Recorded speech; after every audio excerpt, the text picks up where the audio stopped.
এই পৃথিবী তো বারবার ধোকা দেয়, বারবার ধোকা। দুনিয়া তো আমার দাদাকে থাকতে দেয় নাই, বাপকে থাকতে দেয় না। আমার আব্বা, অনেকেই চেনে, আমার আব্বা কুমিল্লা শহরে ঠাকুরপাড়া বড় মসজিদ যেটারে কয়, এই ঠাকুরপাড়া বড় মসজিদে 43 বছর একটানা আমার বাবা ইমাম ছিল, একই মসজিদ। ওখানে একটা প্রাইমারি স্কুল আছে সাথে, রামকৃষ্ণ স্কুল, এইটার এই পাশে। এখন নতুন করে হইতেছে মসজিদটা। আমার আব্বা ছিল ইমাম, 43 বছর বাবা ইমাম ছিল। আমার সেই বাপ তো নাই, আমার দাদাও তো নাই, কত মানুষ আমার বংশের সে তারাও নাই। এই জন্য যুবক ভাই, কবরস্থানে কোনোদিন মদ চাইলে একবার দাঁড়ায় হিসাব নিও, দেখো কবরস্থানে যুবকের খবর আছে। কবরস্থান শুধু বৃদ্ধদের কবরস্থান না, এখানে 12 বছরের, 14 বছরের, 20 বছরের নওজোয়ানের কবর আছে কিনা, আছে কিনা বলেন?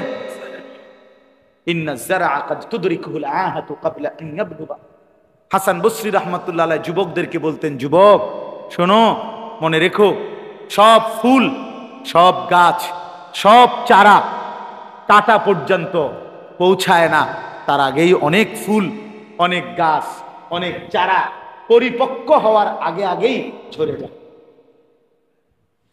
ঝরে পড়ে।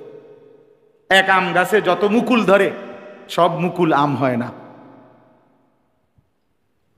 আম হয়। এক ক্ষেতে যত ধান হয়, সব ধান ধান হয় না, সিটাও হয়। এজন্য দয়া করে এই যে কয়জন ভাই আমি মহব্বতের সাথে বললাম, নিজের জীবনের কদর করেন। বারবার আল্লাহ তাআলার হুকুমের সামনে পরীক্ষা দিছেন।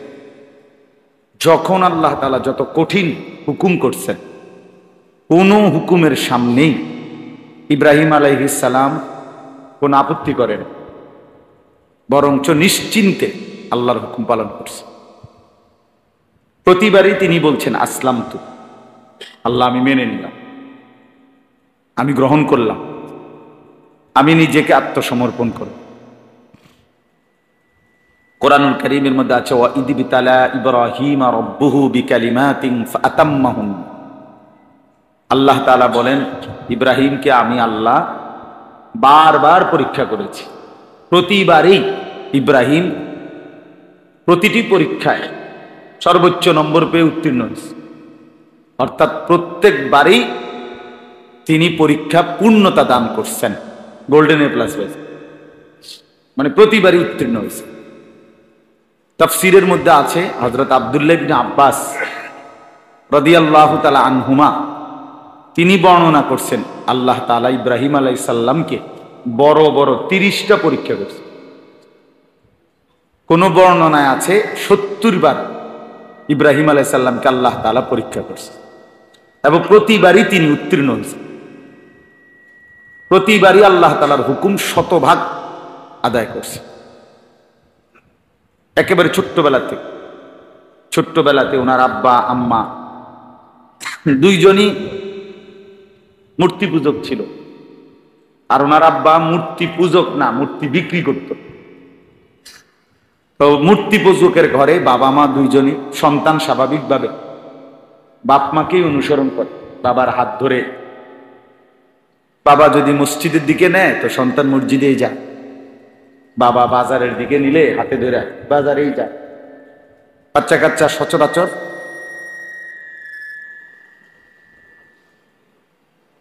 সন্তান পিতা মাতাকেই অনুসরণ।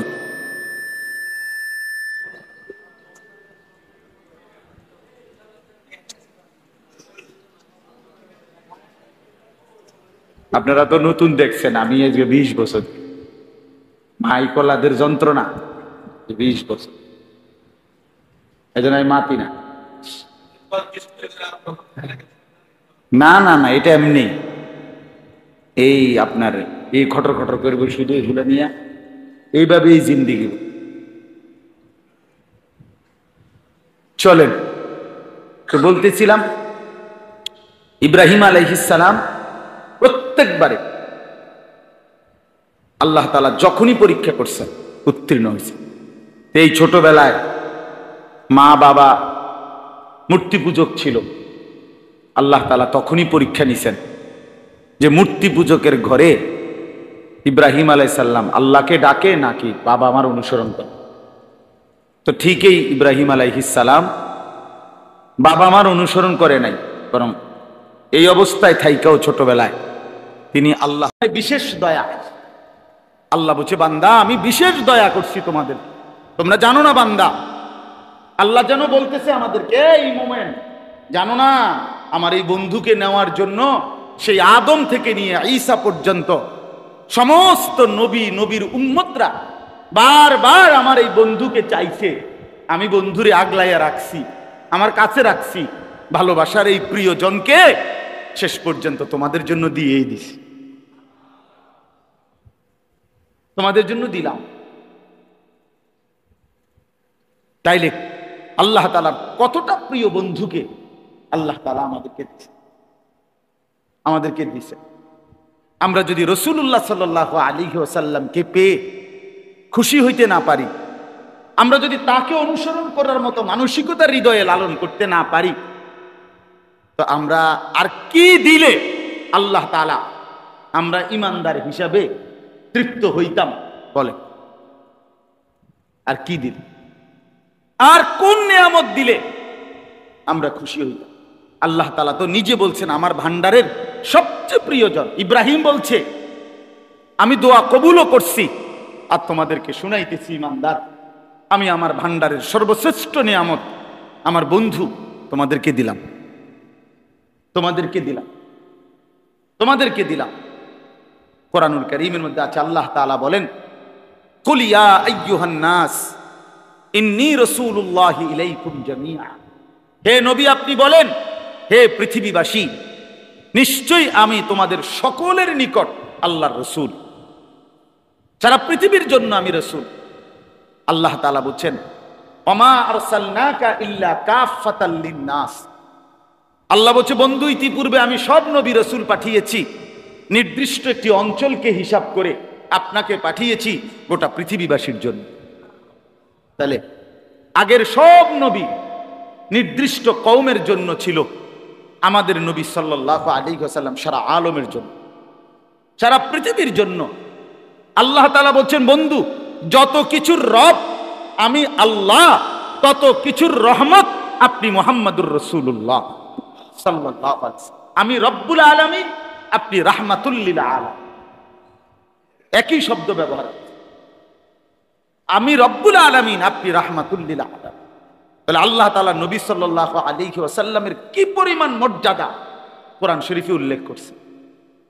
ওয়া রাফা'না লাকা যিকরাক, আল্লাহ তাআলা বলেন বন্ধু নবী সমস্ত কিছুর ঊর্ধ্বে, সমস্ত সৃষ্টির উপরে আমি আল্লাহ আপনার মর্যাদা, আপনার সম্মান সবকিছুর ঊর্ধ্বে তুলে দিয়েছি।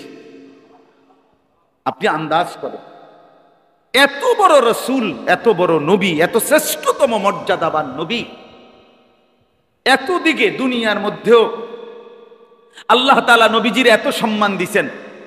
আখিরাতে হাসরের ময়দানের জন্য নবীজির অনেক মর্যাদা আল্লাহ ঘোষণা করছেন। নবীজি এগুলো বলছেন আনা সাইয়্যিদু ওয়ালদি আদম, নবীজি বলছে আমি আদম সন্তানের মধ্যে সর্বশ্রেষ্ঠ।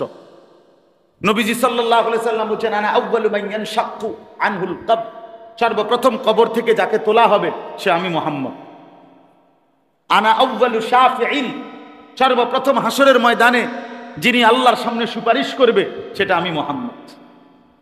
আনা আউয়ালু মুশাফফাঈন, সর্বপ্রথম আল্লাহ তাআলা যার সুপারিশ গ্রহণ করবেন সে আমি মুহাম্মদ। আনা আউয়ালু মান ইয়াকরাউ বাবাল জান্নাহ, সর্বপ্রথম জান্নাতের দরজার কড়া নাড়বে যে আমি মুহাম্মদ। এত সম্মান, এত মর্যাদা, এত ইজ্জত দুনিয়াতেও আখিরাতেও যাকে আল্লাহ তাআলা দান করছেন। আপনি আমি একেবারে ইনসাফের সাথে বলেন, এই আপনারা যারা বসছেন, আমার বাবা, আমার ভাই, আমার জওয়ান ছেলেরা, ইনসাফের সাথে বলেন সেই প্রিয় নবী সাল্লাল্লাহু আলাইহি ওয়াসাল্লামকে কি পরিমাণ কদর করলেন। আল্লাহ তাআলা তো বলছে বান্দা তোমরা ঈমানদারের বৈশিষ্ট্য ভাত মাছ চাল ডাল রুটি, ঘর দালান বিল্ডিং বাড়ি ক্ষমতা দুনিয়ার এগুলো নয়, এগুলো মোমেনের কোনো বিশেষত্ব নয়। বাড়ি ঘর দালান বিল্ডিং ক্ষমতা যদি বিশেষ কোনো মর্যাদার কিছু হতো তো পৃথিবীতে এখন সমস্ত কাফের বেঈমানরাই তো দামি হতো বেশি। কারণ দুনিয়ার যত ক্ষমতা, প্রভাব, প্রতিপত্তি, টাকা পয়সা, মাল দৌলত, এগুলো তো আমাদের চাইতে বেঈমানদের বেশি। বেশি কিনা বলেন না? আমাদের দেশে 7 তলা 6 তলা বিল্ডিং লইয়ে মাতবরি। ইউরোপ আমেরিকার মধ্যে তো এই সমস্ত বিল্ডিং এর খামার হিসেবে ধরে না। কথা বুঝেন না? ওখানে তো 60-70 তলার নিচে কোনো বিল্ডিং এ হয় না ধরেন। তাহলে আমাদের দেশে তো 6 তলা বিল্ডিং, 5 তলা বিল্ডিং হলে তো বিরাট বড়, বিরাট বড়। আমাদের দেশের প্রাইভেট কার, ওই আমার যে প্রাইভেট কার আমি যেটা চলি, এটা হলো প্রবক্স, সবচেয়ে কম জাপানি মডেলের গাড়ির মধ্যে সবচেয়ে কম দামি প্রাইভেট কার হলো এটা, এর নিচে আর নাই। তা আমার একজনে বললো, জাপানি, কুমিল্লা দেবিদ্দারের, ওনার জাপান থাকে, উনি আমারে বললো যে হুজুর এই জাপানে এগুলো দিয়ে ছাগলটা, সত্য ছাগল টানে এই প্রাইভেট কার দিয়ে। তো তাই এনে প্রাইভেট কারের সইরা মাতবরির কিতা আছে, দিয়ে তো ছাগল টানে। আপনি কথা বুঝছেন না? হায় মুসলমান, যদি বুঝতেন, যদি আমি বুঝতাম, যদি আপনি বুঝতেন যে এই দুনিয়া আজকে অনেক মাঝ বয়সী বয়স্ক মুসলমান এই একটা বিল্ডিং রে, নিজের একটা বিল্ডিং, 4টা রুম, 2টা বাথরুম, সোফা, ফার্নিচার, খাট পালং, এইটুকু নিয়ে বিশ্বাস করেন এই পরিমাণ তৃপ্ত, চেহারা শুরুতে এমন বাপসাপ যে উনি দুনিয়া আখিরাত বিজয় করে ফেলছে। দুনিয়া আখিরাত বিজয় করে, কি বাপসাপ, কি ভাবসাপ। চাচা যান তৃপ্ত, জীবন সফল, ওনার সার্থক, খাইতেছে আরামসে, ঘুমাইতেছে, বাজার সদাই সুন্দর হইতেছে, ছেলে বিদেশ অথবা শহরে বন্দরে চাকরি বাকরি করতেছে, টাকা পয়সা বাজার সদাই, খাইয়া পয়রা কোনো আরামসে আছে, অতএব তৃপ্ত। কিন্তু মুসলমানের বৈশিষ্ট্য তো এটা নয়। আপনার ছেলেটা 1 ওয়াক্ত নামাজ পড়ে না, আপনার মেয়েটা 1 ওয়াক্ত নামাজ পড়ে না, আপনার স্ত্রী পর্দা করে না, আপনার মেয়েটা পর্দা করে না, আপনার ঘরে আপনার ছেলেটা খোদার 365 দিনে একদিনও 16 বছরের 18 বছরের ছেলেটা ফজরের নামাজ পড়ে না কোনদিন। এত বড় জানোয়ার মুসলমানের ঘরে ঘুমায় কেমনে? তার বাপ কেডা, তার মা কেডা বলে না? এই মুসলমান বলে, এই নাফরমান যার ঘরে ঘুমায়, তুমি কি ধরনের মুসলমান বাপ, তুমি কি ধরনের মুসলমান মা? তোমার চোখে ঘুম আসে কেমনে? তুমি রাসূলুল্লাহ সাল্লাল্লাহু আলাইহি সাল্লামের সামনে হাসরের ময়দানে মুখ দেখাইবা কেমনে? হ্যাঁ, কথা বলেন না কেন? 20 বছর ধরে যার ঘরে প্রতিদিন রঙিন টেলিভিশন চলে, নর্তকীর নাচ চলে, আপনার স্ত্রী ছেলে মেয়ে প্রত্যেক দিন বইয়া বইয়া আমনের ঘরে বইয়া আমনের দেওয়া ডিশের বিল, আমনের দেওয়া বিদ্যুতের বিল, এই অবস্থায় আমনের টাকা দিয়া চলে টেলিভিশন, নর্তকীর নাচ, সিনেমা, গান, হিন্দি সিরিয়াল, আমনের বেডি আর আমনের জিফুতে দেখে, আর আমনে ঘরে ঘুমান, আমনে ভাত খান, আমনে যে একটা বাপ লইয়া আড়েন, মনে হয় যেন আপনি শুক্রের উপরে না বাঁচতে আছেন। হ্যাঁ, আপনি মরতেন না, আপনি মরতেন না, আপনি কবরে যাইতেন না, আপনার এই হিসাব দিতে হবে না? আপনি রাসূলুল্লাহ সাল্লাল্লাহু আলাইহি ওয়াসাল্লামের সুপারিশের জন্য গেলে, হাউজে কাউসারের পানির জন্য গেলে, আল্লাহর নবী সাল্লাল্লাহু আলাইহি সাল্লাম, খোদার কসম কোরআনে আছে, আল্লাহ বলছে বন্ধু আপনার সামনে আপনার উম্মতের আমলনামা খুলবো, ওয়াজিনা বিকা আলা হাউলাই শাহীদা, আপনাকে সামনে রেখে বন্ধু আপনার উম্মতের আমলনামা আমি খুলে দেখাবো। আল্লাহর নবী তখন খুলে দেখবে, বলবে উম্মত একটা পৃষ্ঠার মধ্যে নামাজ নাই, সেজদা নাই, হালাল উপার্জন নাই, হারামের ত্যাগ করার কোনো খবর নাই। প্রতিদিন তোর ঘরে উম্মত নাচ গান টেলিভিশন সিনেমা চলতো, তোর স্ত্রী বেপর্দা, তোর মেয়ে বেপর্দা, কোন লজ্জায় উম্মত তুই আমার সামনে সুপারিশের জন্য আসলি? আমি কেন তোরে সুপারিশ করব? আমি কেন তোর জন্য হাউজে কাউসারের পানি দেব? হযরত মাওলানা তারিক জামিল সাহেব বলেছেন, হাসরের ময়দানে নবীজি তার পাপী উম্মতকে, অসংখ্য গুনাহগার পাপী নাফরমান যার আমল নামায় গুনাহ গুনাহ ভরা, খোদার কসম হযরত বলছেন আল্লাহ নবী সাল্লাল্লাহু আলাইহি সাল্লাম তখন নিজের পিঠ মুবারক, নিজের পিঠ চাদর সরাইয়া বলবে, উম্মত আমার পিঠটা দেখো, আমি তায়েফে এই পরিমাণ পাথরের আঘাত সয়েছি যে আমার পিঠটা চালনির মতো ছিদ্র হয়ে গেছে, বিনিময়ে এই আমলনামা দেখার জন্য। আমার 23 বছরের চোখের পানির বিনিময়ে তুমি 30 বছর দাড়ি কাটলা, 20 বছর তুমি দাড়ি কাটলা, কোনোদিন আমার কথা মনে পড়লো না? এই ছিল আমার কষ্টের বিনিময়ে। যারা সুদ খান কেমনে দাঁড়াবেন? যারা ঘুষ খান কেমনে দাঁড়াবেন? যাদের চেহারায় দাড়ি নাই কেমনে দাঁড়াবেন? যাদের স্ত্রী বেপর্দা কেমনে দাঁড়াবেন? নবীকে পাইয়া যে খুশি আমনে, কিতা আসলে কিতা? জিলাপি, বিরিয়ানি, খিচুড়ি, এই খুশি, এটাকে বলে খুশি? রাসূলুল্লাহ সাল্লাল্লাহু আলাইহি ওয়াসাল্লামকে পেয়ে খুশি মানে এটা ইনসাফ। নবী সাল্লাল্লাহু আলাইহি সাল্লামের 23 বছরের এই কলিজা ছেঁড়া দিন, এই চোখের পানি, এই দান দান শহীদ করা, এই পেটে পাথর বাঁধা, পিঠটা ঝাঁঝরা করে ফেলা, এই সব কিছুর বিনিময় বুঝিয়ে এই বিরিয়ানির দেখছি। হায় মুসলমান, কেমনে এত বড় জুলুম করলে? কেমনে এত বড় জুলুম করলেন? নবীকে ভালোবাসার নাম নিয়া, রাসূলুল্লাহ সাল্লাল্লাহু আলাইহি ওয়াসাল্লামকে মহব্বতের নাম নিয়া দুনিয়া পার হয়ে গেলে তো হবে না, আখিরাতে তো বুঝাই দিতে হবে। দিতে হবে না? কথা বলেন না কেন? আখিরাতে বুঝাই দিতে হবে কিনা বলেন তো? আপনি কি সুপারিশ, কি মামুর বাড়ি সুপারিশ? আপনি এটা কি মনে করছেন? নবীজি সুপারিশ করবে মানে আপনি খারাইলেই সুপারিশ? এটা মামুর বাড়ি নাকি? তা হাউজে কাউসারের পানি কিটা মিনারেল ওয়াটারের বোতল নাকি? আপনি কি কম দামি কিছু মনে করছেন? আপনার গেলে দিয়া লাইব কেন? হ্যাঁ, 60 বছর পর্যন্ত বিড়ি সিগারেটের বদভ্যাস ছাড়তে পারেন নাই, এই দুর্গন্ধওয়ালা মুখ নিয়া, বিড়ি সিগারেটের এই গন্ধওয়ালা মুখ নিয়া রাসূলুল্লাহ সাল্লাল্লাহু আলাইহি সাল্লামের সামনে কেমনে দাঁড়াবেন বলেন বাপ? আম্মা জান আয়েশা রাদিয়াল্লাহু তাআলা আনহা বলেন, 3টা চাঁদ উঠছে, রাআইনা হিলালান সুম্মা হিলালান সুম্মা হিলালান। 3টা চাঁদ উঠছে। আম্মা জান আয়েশা বলে 3 চাঁদে 3 মাস শেষ হইছে।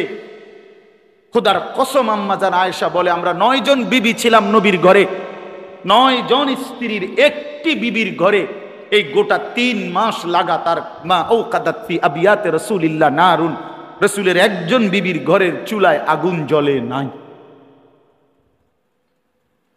3 মাস, কসম আল্লাহ। আম্মা জান আয়েশা নবীর স্ত্রী না? তিনি বলছে 3 মাসে কোনোদিন চুলায় রান্না করা খাবার আমরা খাই নাই। হযরত উরওয়া, ওনার বোনফুত, আয়েশা রাদিয়াল্লাহু তাআলা আনহার বোনফুতের নাম ছিল উরওয়া, উরওয়া ইবনে জুবায়ের। উনি জিজ্ঞাসা করছে, আম্মা মানে খালাম্মা তো আম্মাই তো, মা বাঁচলেন কেমনে? তাই কি খাইলেন? তাই বলছে আত্তামারু ওয়াল মা, খেজুর এবং পানি। এভাবেই 3 মাস, এভাবেই সকাল, এভাবেই দুপুর, এভাবেই বিকাল, এভাবেই শনিবার, এভাবেই রবিবার, এভাবেই সোমবার। আমরা হাদিসে নিজে পড়ছি, তায়েফের ময়দান থেকে, বিশ্বাস করেন, তায়েফের ময়দান থেকে রক্তাক্ত হয়ে নবী যখন সারা শরীর রক্তাক্ত, তখন ফিরে আইসা এই ছেলেগুলোর পাথরের আঘাত থেকে বাঁচার জন্য নবীজি একটা আঙ্গুরের বাগান, খেজুরের বাগানে আশ্রয় নিছিলেন, নাখলা নামক জায়গায়। তো রাত্রি গভীরে, ছেলেগুলো তো চলে গেছে, রাত গভীরে আল্লাহ নবী সাল্লাল্লাহু আলাইহি সাল্লাম, একবার আমরা নিজে পড়ছি হাদিসের মধ্যে, নবীজি রাত্রিবেলা আল্লাহ তাআলার কাছে হাত তুলে রক্ত মাখা দেহ নিয়া এমন একটা দোয়া করছেন, এমন কাঁদছেন। এই দোয়ার মধ্যে, লম্বা দোয়া, দোয়ার মধ্যে একটা লাইন আছে, আল্লাহ নবী সাল্লাল্লাহু আলাইহি সাল্লাম চোখের পানি ফেলতে ফেলতে রক্তাক্ত শরীর নিয়ে বললেন, ইলা মান তাকিলনি ইয়া রব, আয় আল্লাহ, আপনি আমারে কোন জাতির কাছে পাঠাইলেন? এ কেমন মানুষের কাছে আমারে পাঠাইলেন, যাদেরকে আমি আপনার দিকে ডাকলাম, বিনিময়ে তারা আমাকে এইভাবে রক্ষা করে দিল। ইলা বাঈদিন ইয়াতাজাহহামুনি, আপনি কি আমাকে এমন অপরিচিতর কাছে পাঠালেন যারা আমাকে কোনো মূল্যায়ন করলো না? আম ইলা আদুউবিন মাল্লাকতাহু আমরি, নাকি আমার এমন কোন শত্রুর কাছে পাঠাইলেন যার উপরে আমার কোনো ক্ষমতাই ছিল না? এরপরে নবীজি বলছেন কাঁদতে কাঁদতে, ইনলাম তাকুন আলাইয়া গাদাবুন ফালা উবালি, তবে মাওলা, রাত গভীরে রক্তাক্ত দেহ নিয়ে আমি আপনার কাছে শুধু একটা কথা বলি। নবীজি বলছেন, আল্লাহ যদি বলেন আপনি আমার উপরে রাগ করেন নাই, তো আল্লাহ আমি খোদার কসম আমার আর কোনো পরোয়া নাই। আপনি শুধু বলেন আমার উপরে আপনি নারাজ না, তাইলে বিনিময়ে আমি পাথরের আঘাত ভুলে যাব। আমি চাই শুধু আপনি আমার উপরে নারাজ হবেন। হ্যাঁ প্রিয় বন্ধু আমার, আমরা ধাক্কাধাক্কিতে বিশ্বাসী না, ইনসাফের সাথে বলেন। রাসূলুল্লাহ সাল্লাল্লাহু আলাইহি ওয়াসাল্লামের সুন্নাত কার জন্য? তাইলে আমরা মুসলমান, আমরা মুমিন। আল্লাহ বললেন, ইমানদার তোদের জন্য আমি দিলাম, আমার রাসূলকে দিলাম, আমার বন্ধুকে দিলাম, আমার কলজার টুকরাটা দিলাম। 23টা বছরে আমি আমার বন্ধুকে দিয়ে পুরা জিন্দেগি সাজিয়ে দিলাম। হাসি কান্না, চলা ফেরা, উঠা বসা, রাত দিন, সকাল দুপুর, ঘর পরিবার, একাকী প্রকাশ্য, স্ত্রী সন্তান, সংসার, দেশ জাতি, রাজনীতি, রাষ্ট্র, সকল কিছুর সমস্ত নিয়ম কানুন, তরিকা, সুন্নাত আল্লাহর নবী সাল্লাল্লাহু আলাইহি ওয়াসাল্লাম বলেছেন কিনা?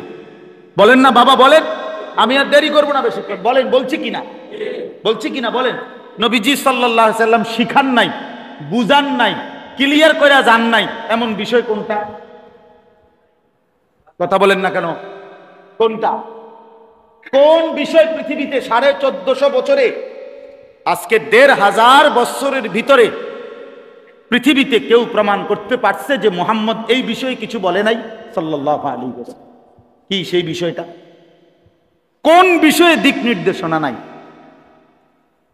টয়লেট বাথরুমে পর্যন্ত উম্মত কেমনে ঢুকবো, সরওয়ারে দু আলম নবী সাল্লাল্লাহু আলাইহি ওয়াসাল্লাম তা শিখাই গেছেন কিনা? তো মদিনার ইহুদিরা বলতো, মদিনার ইহুদিরা সাহাবীদেরকে টিটকারি করতো, রে বেটা এত বড় নবী বলে তোদের এটি কিতা শিখায়? হযরত হুযাইফা বলেন কি শিখাইছে?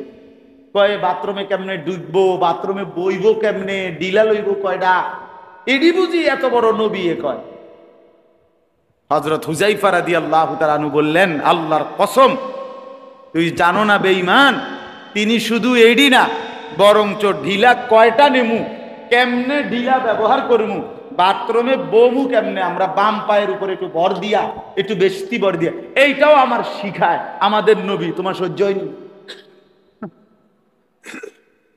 মানে উনি আরো এটারে কি করছেন, গর্বের সাথে বলছেন যে হ্যাঁ তিনি শিখায় আমাদেরকে, একটি বিষয় তিনি বলা ছাড়া, শেখানো ছাড়া আমাদের জন্য ছেড়ে দেয় নাই। এইটা তোমরা আইডিয়া করে করে নিও, এমন বিষয় কোনটা? বলেন না বাবা, চাচা বলেন, কথাটা আমার বুঝেন নাই? যে উম্মত এই বিষয়টা তোমরা আইডিয়া করে কি করে নিও, পরামর্শ কইরা তোমরা একটা গুছাইয়া নিও। আমি তো মোটামুটি বহুত কিছু কইছি, যেটি রয়েছে এটি তোমরা মিলাইয়া লইও, এরকম এরকম না। আমি তো সভাপতি সেক্রেটারি ঘোষণা দিয়ে দিছি, কমিটির বাকি নামটি তোমরা মিলাইয়া লইও, এমন তো। রাসূলুল্লাহ সাল্লাল্লাহু আলাইহি ওয়াসাল্লাম বলছেন, তারাকতুকুম মুহাজ্জাতান বাইদা, উম্মত আমি তোমাদেরকে ধবধবে আলোকিত দিন, সকালবেলার সূর্য যখন পূর্ণ উঠে, যখন আকাশের মধ্যে এক ফোঁটা মেঘ নাই, কুয়াশা নাই, এরকম পরিষ্কার ফকফকা আলোকিত দিনের উপরে রাসূল বলেন আমি তোমাদেরকে রেখে গেলাম, যেখানে এক ফোঁটা মেঘের চিহ্ন নাই, মানে অস্পষ্টতা বলতে কিছু, লাইলুহা কানাহারিহা। এরপরে নবীজি আরো ভাঙ্গা দিছে, বললেন যে শোনো, আমি কিন্তু তোমাদের রাত দিনের মতো বরাবর করে দিলাম। অর্থাৎ দিনের আলোতে পৃথিবীর যত মাসআলা তাও বলে গেছি, রাতের অন্ধকারে যত মাসআলা দরকার হবে তোমাদের আমি রাসূল তাও বলেছি। স্ত্রীদেরকে বলেছেন নবীজি, নবীজির বিবিদেরকে আল্লাহ নবী বলছেন আমার একটা বিষয় তোমরা গোপন রাখো না, স্বামী স্ত্রীর একান্ত মিলন, স্বামী স্ত্রীর একান্ত মিলনের পরে ফরজ গোসল কোনটা কিভাবে হবে এইটা পর্যন্ত আমার উম্মতরে এই একান্ত ব্যক্তিগত বিষয়গুলো তোমরা বলে দিও, যেন আমার উম্মত এর জন্য কারো কাছে যাইতে না, এর জন্য যাইতে না। আমরা হাদিসে পড়ছি আম্মা জান আয়েশা রাদিয়াল্লাহু তাআলা আনহা এমন একান্ত বিষয়ে বর্ণনা করছেন যে বিষয় স্বামী স্ত্রীর কেউ বলে না, বলার কথা ছিল না, কিন্তু শুধুমাত্র উম্মতের সবকের জন্য আল্লাহ নবী সাল্লাল্লাহু আলাইহি সাল্লামের এই ব্যক্তিগত বিষয়গুলো পর্যন্ত নবীর বিবিরা বলছে, নবীর বিবিরা বলছে। আপনাদের কাছে অনুরোধ, আমার যুবক ভাই আপনাদের কাছে অনুরোধ, যে কয়জন বুঝছেন কেন জিন্দিগিটা রাসূলুল্লাহ সাল্লাল্লাহু আলাইহি ওয়াসাল্লাম ইসলাম থেকে একদম পাল্টায় ফেললেন কেন বলেন ভাই? 12 বছরে চুল কাটতে গিয়ে কোনোদিন মনে পড়লো না আমার রাসূল কিভাবে চুল কাটতেন? এমন হয়ে গেলেন কেন? 12 বছরে কোনোদিন মনে পড়লো না আমার নবী কিভাবে কি পোশাক পরতেন? এভাবে ভুলে গেলেন কেন? এভাবে ভুলে গেলেন কেন বলেন না বাপ?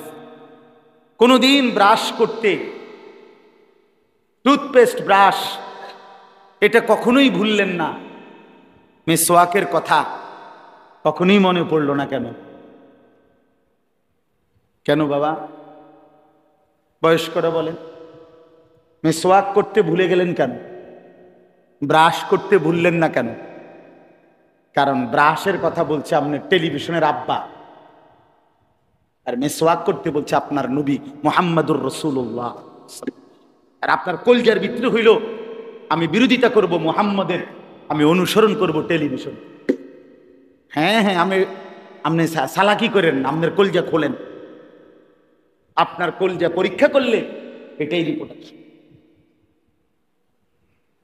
লুকান কীর্তেন আমরা বুঝি না, আমরা সিরা খাই, আমরা বন দিয়ে হুদা চা দিয়ে বিজাই আমরা ভাত খাই না। আপনি 30 বছরে আপনার ভিতরে কোনোদিন মিসওয়াক করার কথা ধারাবাহিক মনে হয় না কেন? ঘটনাটা কি?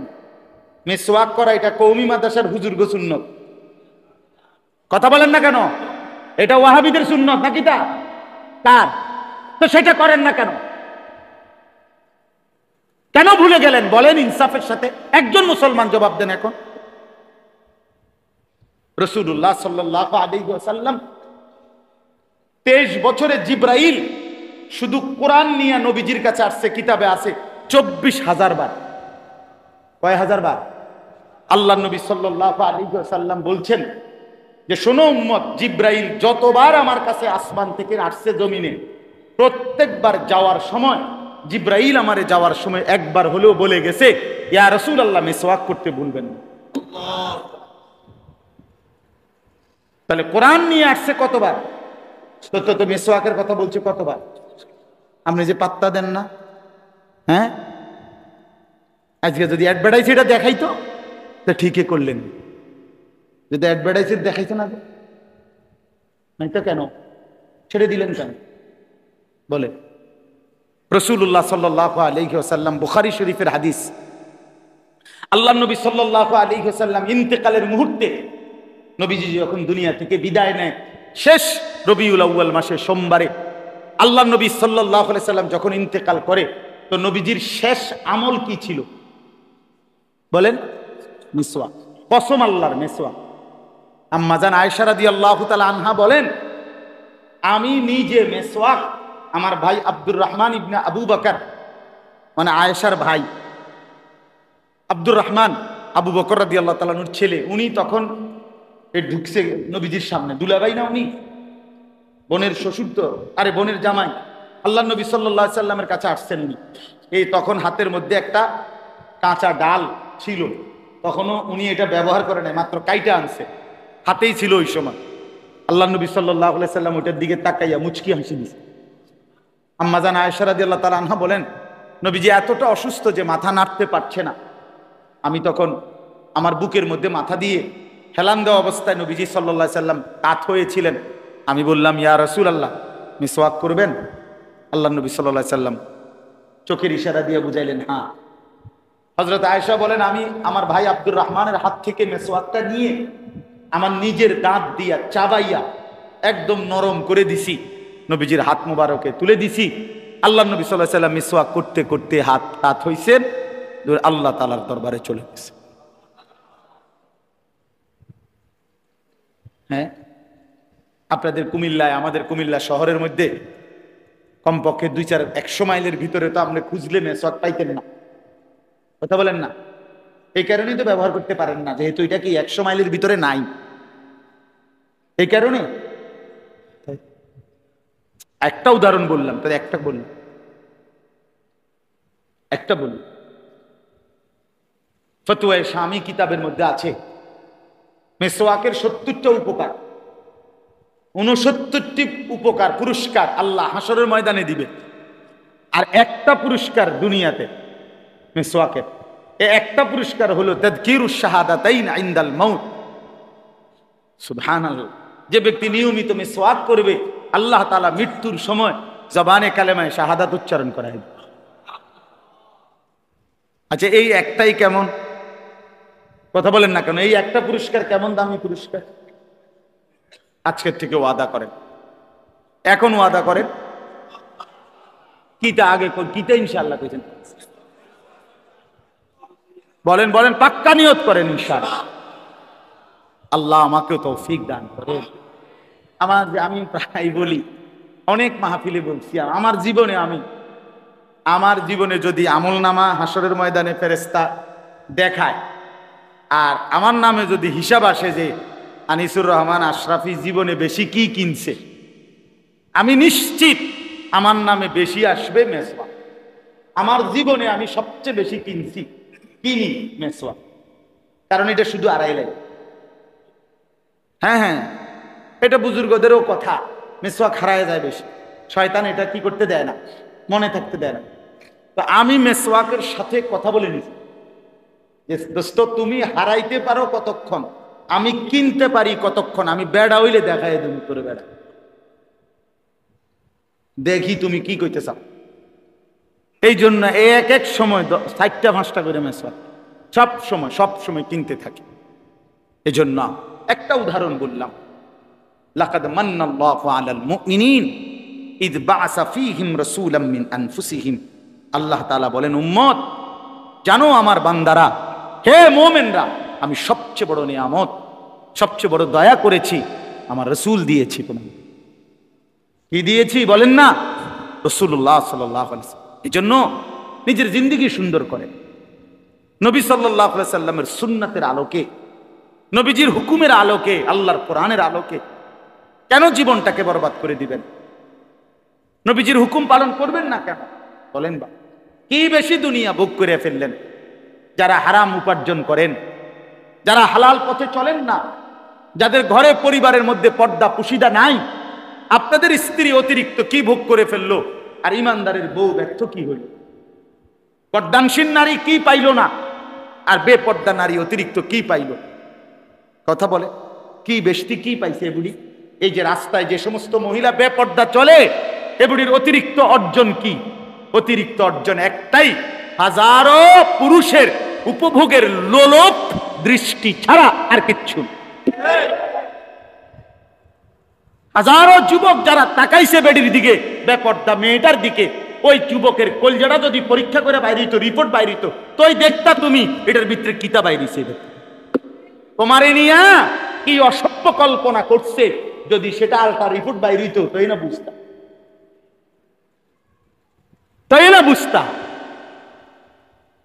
এই জন্য দয়া করে, মেহেরবানি করে নিজের উপরে রহম করেন, নিজের উপরে দয়া করেন বাবা, নিজের উপরে দয়া করেন, নিজের উপরে দয়া করেন।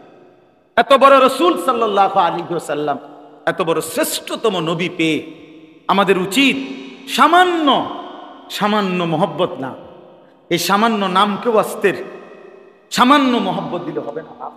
এটা তর্কের বিষয় না, ঝগড়ার বিষয় না। বিশ্বাস করেন, আপনারে আমার দলভুক্ত করার জন্য আমি আসি নাই, আল্লাহর কসম আমি আসি নাই। আমি আসছি এ কথা মনে করাই দিকে। আপনারা আমরা যে আন্দাজ করছেন ফুল, আমরা যা মনে করছি মালা, আমরা যা মনে করছি সামান্য রকমের খানা খাদ্য, সামান্য একটু উৎসব, এটাই নবীজি সাল্লাল্লাহু আলাইহি সাল্লামের সম্মান ইজ্জত না বাবা, তিনি তার চাইতে কোটি কোটি গুণ ঊর্ধ্বে। আপনি আন্দাজই করতে পারেন, আপনি আন্দাজই করতে পারেন। মার কাছে জিজ্ঞেস করছেন, আমরা তাফসিরে পড়ছি যে মা আমার রব কে, আমার বানানেওয়ালা কে? তো মা বলছে আমি। তো তোমার বানানেওয়ালা কে, তোমার রব কে? বলছে তোমার আব্বা। নাউজুবিল্লাহ। বলছে আমার আব্বার রব কে? বলছে নমরুদ। বললেন যে নমরুদের রব কে? না সেটা জানা না। হযরত ইব্রাহিম আলাইহিস সালাম বললেন মা সবার যদি রব থাকে তো তার হবে না কেন রব? এটা তো মেনে নেওয়া যায় না। ইব্রাহিম আলাইহিস সালামের আব্বা আজর, উনিও ওনার কাছে উনি প্রশ্ন করছেন বহুভাবে, ইয়া আবাতি লিমা তা'বুদু মা লা ইয়াসমা'ু ওয়া লা ইউবসিরু ওয়া লা ইউগনি মিনকা শাইআন। আব্বা আপনি এটা কিসের পূজা করেন? এটা তো কিছু শুনেও না, কিছু দেখেও না, সামান্য কোনো উপকারও করতে পারেন। তো এগুলো এই অথর্ব জিনিসের মূর্তির পূজা করে কি লাভ? তো ইব্রাহিম আলাইহিস সালাম এর আব্বা ওনাকে বললেন, ওনার ছেলেকে হুঁশিয়ারি দিছেন, লা ইল্লাম তানতাহি লা আরজুমান্নাক ওয়াহজুরনি মালিয়া। বলল যে সন্তানকে যদি তুমি আমার মূর্তির বিরোধিতা না ছাড়ো, আমার দেবতার বিরুদ্ধে যদি আর কথা বলো, তাহলে আমি তোমাকে লা আরজুমান্নাকা পাথর মেরে মেরে ফেলব, অথবা ওয়াহজুরনি মালিয়া তোমারে আমি তেজ্য পুত্র করে বাড়ি ছাড়া করে দেব। ফয়সালা না তুমি আর একবারও যদি বলো। হযরত ইব্রাহিম আলাইহিস সালাম বললেন, এই যে পরীক্ষা শুরু আর কি, আমি শুরুটা বললাম। ইব্রাহিম আলাইহিস সালাম বললেন, আতাজিলুকুম ওয়া মা তাদউনা মিন দুনিল্লাহ। আব্বা আমি আপনাকেও ছেড়ে দিলাম, আপনি যেই মূর্তির পূজা করেন আল্লাহকে বাদ দিয়ে এগুলারও ছেড়ে দিন। ওয়া আদউ রাব্বি, আমি আমার রব আল্লাহকে ডাক দিলাম। আসা আল্লাহ আকুনা বিদুআই রাব্বি শাকিয়া, আমি বিশ্বাস করি আমার ওই রবকে ডেকে কেউ বঞ্চিত হয়, শাকী দুর্ভাগা হয় না। আল্লাহকে ডেকে কি হয় না? দুর্ভাগা। এই পরীক্ষা উত্তীর্ণ হয়ে গেছে। এরকম নমরুদের সামনে, আগুনের কুণ্ডলীর সামনে, জীবনের সব ক্ষেত্রে আল্লাহ তাআলা ওনাকে পরীক্ষা করছে। একটা ছেলে দিছেন ইসমাঈল, ওনারে নিয়ে আল্লাহ তাআলা বহু পরীক্ষা করছেন ওনাকে। আপনারা তো জানেন শুধু জবাই করতে কইছে না, এর আগে আরো ঘটনা আছে, আরো পরীক্ষা আছে। দীর্ঘদিন পরে বৃদ্ধ বয়সে ৮০ বছরের পরে ৮৪ বছর বয়সে ছেলে দান করছেন। আল্লাহ তাআলা বলছে ছেলে দিলাম কিন্তু কোলে নিতে পারবে না। তাফসীরে আছে আদর করতে পারত না, চুমা দিতে পারত না, শুধু দরজায় দাঁড়ায়া হাজেরার কোলেই থাকবে, তুমি দেখবা শুধু। ইব্রাহিম আলাইহিস সালাম বলছে আসলাম, আমি মেনে নিলাম। কয়দিন পরে বলছে দরজায় দাঁড়াইয়া যে দেখবার অনুমতি দিছিলাম না, এখন আর দেখতেও পারত না, বড় চোখের আড়ালে দিয়াও। আল্লাহ তাআলা বললেন, ইব্রাহিম আলাইহিস সালাম বললেন আসলাম তো, আল্লাহ আমি মেনে নিলাম, কোথায় রেখে আসবো বলে? আল্লাহ তাআলা বলেন জিব্রাইল দেখাই দিবে, সে যেখানে বলে ওখানে গিয়ে রেখে আসে। তো জিব্রাইল আলাইহিস সালাম নিয়ে গেলেন পথ দেখায়া আল্লাহর ঘর কাবার কাছে। সেখানে তখন শুধু কাবার উপরের অংশ, চার দেয়াল এগুলো ছিল না সমান, কি চিহ্ন ছিল নিচে। তো এই জায়গায় নিয়ে রাখা গেছে। ইব্রাহিম আলাইহিস সালাম এই পরীক্ষাতে উত্তীর্ণ হয়েছে, ছেলেকে কোলে নিতে দেয় নাই, ঠিক আছে। চোখের সামনে রাখতে দেয় নাই, ঠিক আছে। কিছুদিন পরে আল্লাহ তাআলা বললেন, আমি সংক্ষেপে বলতেছি আর কি।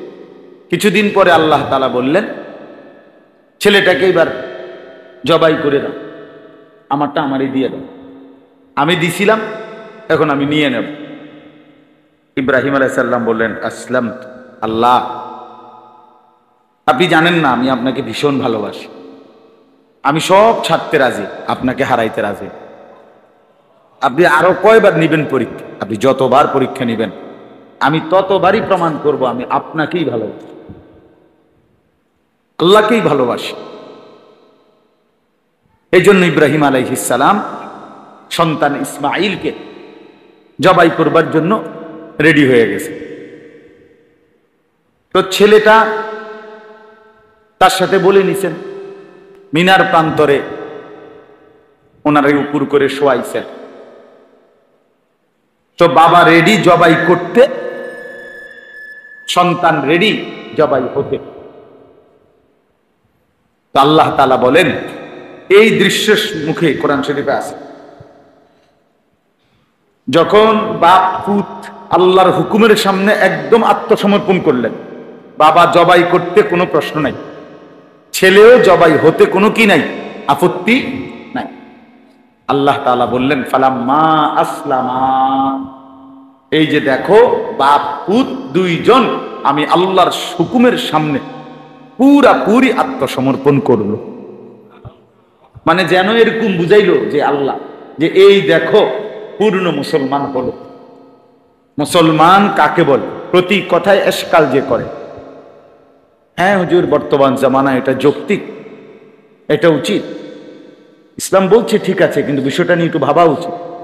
পরিবেশ এখন আগের মতো নাই, পরিস্থিতি এখন আগের মতো নাই, এখন যুগ চাহিদা অনেক ভিন্ন রকম, এখন আধুনিকতা অনেক কিছু।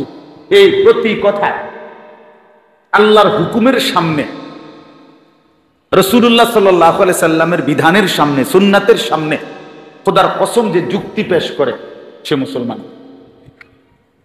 সে কি হয় না? মুসলমান হয় না। মুসলমান শুধুই তাকে বলে যখন এটা প্রমাণিত হয়েছে এটা আল্লাহর হুকুম, রাসূলুল্লাহ সাল্লাল্লাহু আলাইহি সাল্লামের সুন্নাহ, এবার নিশ্চিন্তে যে নিজেকে মেনে নেয়, সমর্পণ করে এই হুকুমের সামনে, তারই বলে মুসলমান, তাকেই মুসলমান বলে। হ্যাঁ, এমনকি আপনি জবানে বলেন নাই, ইসলামের এই হুকুমটার উপরে কোনো আপত্তি আপনি মুখে প্রকাশ করেন নাই, আমরার কাছে লুকাইছেন আর কি, এটা আপনার ভিতরে কোনো শান্তি নেই, মানে আপনার ভিতরে তৃপ্তি নাই, অন্তরের মধ্যে আপনার কি তৃপ্তি নাই হুকুমটার উপরে, তো সেই ব্যক্তিও পূর্ণ মুসলমান হবে। মুসলমান হইতে হলে একেবারে বিনা প্রশ্নে আল্লাহর হুকুমের সামনে নিজেকে সঁপে দিতে। এইখানে আল্লাহ বলছে, ফালাম্মা আসলামা,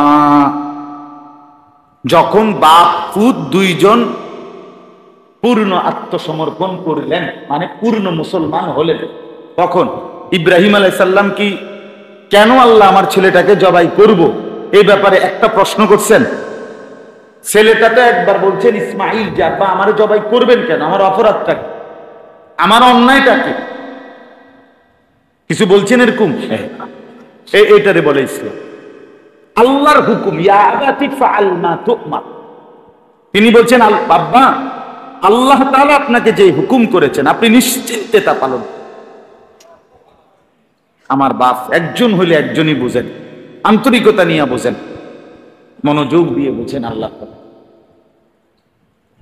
যে আল্লাহ তাআলার হুকুমের সামনে পুরা নিজেকে সঁপে দেওয়া, এরে বলে মুসলমান।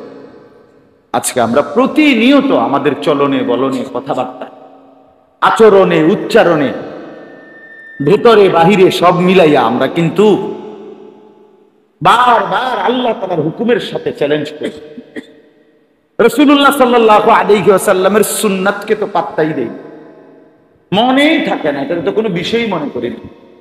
নিজস্ব ফ্যাশন, নিজস্ব স্বকীয়তা, নিজস্ব অভিরুচি, নিজের যা পছন্দ, নিজের কাছে যেটা ভাল লাগে, এইটাকেই আমরা ভদ্রতা, সৌন্দর্য, এটার লেভেল পড়াই। তো এই জন্য বললাম, এখানে আসেন, আমার এই কথা আসার জন্য বলতেছি। তো ইব্রাহিম আলাইহিস সালাম যখন পূর্ণ রাজি, সন্তানও রাজি, বাপ পুত দুইজনই নিজেকে আল্লাহর হুকুমের সামনে কোরবানির জন্য সমর্পণ করলেন, আল্লাহ বললেন ওয়া নাদাইনাহু আইয়া ইব্রাহিম, আল্লাহ তাআলা ডাক দিয়ে বললেন, হে ইব্রাহিম, কাদ সাদ্দাক্তার রুইয়া, আমি আল্লাহ তাআলা স্বপ্ন দেখিয়ে তোমার থেকে যে পরীক্ষা নিতে চেয়েছিলাম, তুমি সেই পরীক্ষায় শতভাগ উত্তীর্ণ হয়ে যাও, তুমি এবারও পাস। এই পরীক্ষা শেষ। পরীক্ষা শেষ হওয়ার পরে আল্লাহ তাআলা এইবার ইব্রাহিম আলাইহিস সালামকে বললেন, আমি তোমাকে প্রতিদান দিতে চাই, পুরস্কার দিতে চাই। পুরস্কারটা কি? সারা জিন্দেগি তুমি আমার হুকুম মানছো, তুমি শব্দ করো নাই, যাও আমার ঘর কাবা, আমার ঘর এই জমিনে, সেই ঘর আমি তোমার হাতে বানাবো, তোমরা বাপ পুত মিল্লা আমার ঘর বানাও, আমি আল্লাহ তাআলা পুরস্কার হিসাবে আমার ঘর বানানোর তৌফিক দিন, সুযোগ, অনুমতি দিন, সুযোগ দিলাম। এইটার সব বুদ্ধি কি আমি আমার থেকে শুরু হয়েছে না আগের থেকেই বুদ্ধি চলতেছি?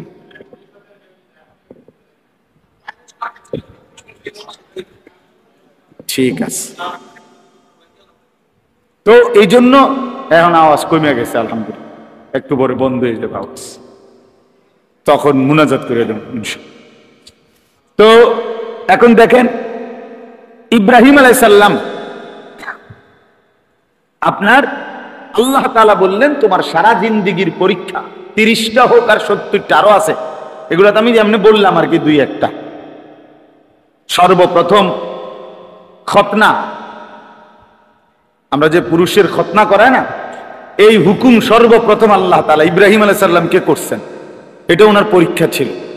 প্রথম এই পৃথিবীতে প্রথম মানুষ যিনি খতনা করাইছেন আল্লাহর হুকুমে, ইব্রাহিম আলাইহিস সালাম নিজের খতনা নিজে করাইছেন আল্লাহর হুকুম মানতে গিয়ে। সর্বপ্রথম দাড়ি চুল সাদা হইছে প্রথম, আউয়ালু মান শাবা, ইব্রাহিম আলাইহিস সালাম। এর আগে যত মানুষ ছিল, আদম আলাইহিস সালাম, নূহ আলাইহিস সালাম, শীশ আলাইহিস সালাম, ইদ্রিস আলাইহিস সালাম, ওনাগো সময়ের মানুষরা যত বুড়াই হইছে, দাড়ি চুল সাদা হয় নাই, কালোই ছিল। সর্বপ্রথম চুল দাড়ি সাদা হয়েছে, মানে বয়স্ক বৃদ্ধের চিহ্ন প্রথম আল্লাহ তাআলা প্রকাশ করাইছেন ইব্রাহিম আলাইহিস সালামের মাধ্যমে। তো ওনার কওমের লোকেরা যারা কাফের, তারা বলতে লাগছে, দেখো আমাদের বাপদাদা পূর্বপুরুষের দেবতার বিরোধিতা করার কারণে দীর্ঘদিন যাবত এখন চেহারা সুরতের কিরম উঠে দেয়, সাদা হয়ে গেছে, কারণ আর তো দেখে নাই কোন সময়, সবাই তো কালো কালো চুল দাড়ি। তো ইব্রাহিম আলাইহিস সালাম আল্লাহ তাআলাকে, আমি নিজে তাফসিরে ইবনে কাসিরের মধ্যে পড়ছি, ইব্রাহিম আলাইহিস সালাম জিজ্ঞেস করছে আল্লাহ তাআলাকে, মা হাযা শাই ইয়া রাব্বি, আয় আল্লাহ, আমার এই চুল দাড়ি সাদা যে এরকম হলো কেন, এটা কি? আল্লাহ তাআলা বললেন ইব্রাহিম আলাইহিস সালামকে, হাদা ওয়াকার, ইব্রাহিম এটা সম্মান, এটা ইজ্জত। এটা কি? ইজ্জত। লুকানের কিছু নাই, লুকানের কিছু নেই। আপনি কলব দিলে আপনার বয়স 25 হয়ে যাইব, 65 বছরের বুড়া মিয়া, এই সমস্ত ধোকাবাজির কোনো অর্থ নাই, হয়তো তামাশা ছাড়ার কিচ্ছু না, লুকানের কি আছে? তা ইব্রাহিম আলাইহিস সালাম বললেন, আল্লাহুম্মা জিদনি ওয়াকারান, আল্লাহ তাহলে আমার এই সম্মান আরো বাড়ায় দেন, বাকি দিয়ে সাদা করে দেয়, চুড়াটাই সাদা করে দেয়, সুবহানাল্লাহ। যাই হোক, এরকম অনেক পরীক্ষা আছে। এই সমস্ত পরীক্ষার বিনিময়ে উত্তীর্ণ হওয়াতে আল্লাহ তাআলা ইব্রাহিম আলাইহিস সালামকে আল্লাহর ঘর কাবা, মালিকের ঘর বানাবার সুযোগ দিয়েছে। ধরো এটাই পুরস্কার, আমার ঘর বানাও। وَإِذْ يَرْفَعُ إِبْرَاهِيمُ الْقَوَاعِدَ مِنَ الْبَيْتِ وَإِسْمَاعِيلُ, এইখানে আছে আল্লাহ তাআলা সূরা বাকারায় আল্লাহ তাআলা বলেন, ইব্রাহিম তার সন্তান ইসমাইলকে সাথে নিয়ে আমার ঘর কাবা পুনর্নির্মাণ করলেন। এখন ঘর বানানো হয়েছে, ইব্রাহিম আলাইহিস সালাম ঘর বানাইয়া সারছে, আল্লাহর ঘর। এইবার আল্লাহ তাআলা বললেন, ইব্রাহিম জীবনভর পরীক্ষা দিলা, আজকে আমি তোমার দ্বারা আমার ঘর বানাইলাম, ঘরও বানাইলাম, এইবার আমি আল্লাহ তোমারে সুযোগ দিলাম, তুমি আমার কাছে চাও, কি চাইবা আমি তোমার উজরত পারিশ্রমিক দেব, বিনিময় দেব। কও কিতা কিতা কইবা, কও, দোয়া করো, চাও, যা বলবা আজকে তুমি সব দিম। ইব্রাহিম আলাইহিস সালাম তো কইছে এই সুযোগ। তো ইব্রাহিম আলাইহিস সালাম আল্লাহ তাআলার কাছে দোয়া করছে, অনেকগুলো জিনিস চাইছেন। রব্বানা তাকাব্বাল মিন্না ইন্নাকা আনতাস সামিউল আলিম, রব্বানা ওয়াজআলনা মুসলিমাইন লাক ওয়া মিন যুররিয়্যাতিনা উম্মাতাম মুসলিমাতাল লাক ওয়া আরিনা মানাসিকানা ওয়া তুব আলাইনা ইন্নাকা আনতাত তাওয়াবুর রহিম। এগুলো সব দোয়া, এই ঘরের পরের আছে কথাই কোরআন শরীফ। এক নম্বরে বললেন রব্বানা তাকাব্বাল মিন্না, আল্লাহ প্রথম দোয়া হইল আমরা বাপ পুতে মিলে আপনার ঘর যে বানাইলাম, এই আপনার ঘরের যে খেদমতটা করলাম আপনি কবুল করে নেন। দুই, রব্বানা ওয়াজআলনা মুসলিমাইন লাকা, আমরা বাপ পুত দুইজনকে মৃত্যু পর্যন্ত ইসলামের উপরে, আপনার আনুগত্যের উপরে ইস্তেকামত, দৃঢ়তা দান করেন। তিন, অমিন যুররিয়্যাতিনা উম্মাতাম মুসলিমাতাল লাক, আল্লাহ আমার বংশধারা কিয়ামত পর্যন্ত উম্মতে মুসলিমা, আপনার আনুগত্যশীল বান্দা হিসাবে আমার বংশধারাকে আপনি কবুল করে নেন। চার, ওয়া আরিনা মানাসিকানা, আপনার ইবাদত প্রতিটা হুকুম কিভাবে পালন করব আপনি শিখায়া দেন, আপনি শিখায়া দেন। পাঁচ, ওয়া তুব আলাইনা, আল্লাহ আমাদের সমস্ত গুনাহ আপনি মাফ করে দেন। ইন্নাকা আনতাত তাওয়াবুর রহিম, নিশ্চয়ই আপনি হলেন সবচেয়ে বড় তওবা কবুলকারী, দয়াশীল। আচ্ছা এই তো হইল না, না দোয়া শেষ হয় নাই, এগুলো তো বললো। এরপরে শেষ দোয়াটা করলো, সাংঘাতিক একটা জিনিস। এগুলো তো চাইলো আল্লাহর কাছে যে আল্লাহ কবুল করেন, আমরা বাপ পুত্রে ইসলামের উপরে দৃঢ়তা দান করেন, আমাদের প্রজন্মকে বংশধারাকে ইসলামের উপরে রাখেন, আপনার ইবাদত শিখায় দেন, গুনাহ মাফ করে দেন।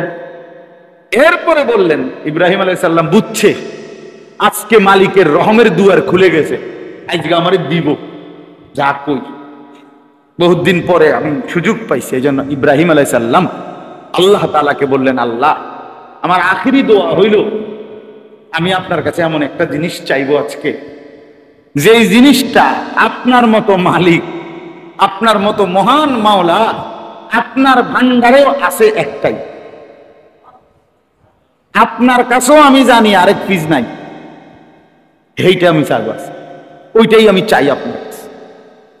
রব্বানা ওয়াবাস ফীহিম রাসূলাম মিনহুম, ইব্রাহিম আলাইহিস সালাম বললেন, রব্বুল আলামিন সারা জিন্দেগীর পরীক্ষা, আপনার ঘর সাজানোর এই মেহনত, এই সব কিছুর বিনিময়ে আখিরি ফরিয়াদ মাওলা, আমি আল্লাহ আপনার কাছে চাই আমার সন্তান ইসমাইলের বংশে আখিরি জামানার পয়গাম্বর, আপনার সবচেয়ে প্রিয় বন্ধু মুহাম্মাদুর রাসূলুল্লাহ সাল্লাল্লাহু আলাইহি ওয়াসাল্লাম, ওই প্রিয়জনকে আমার বংশধারার মধ্যে দান করবেন, আমি ওরে চাই।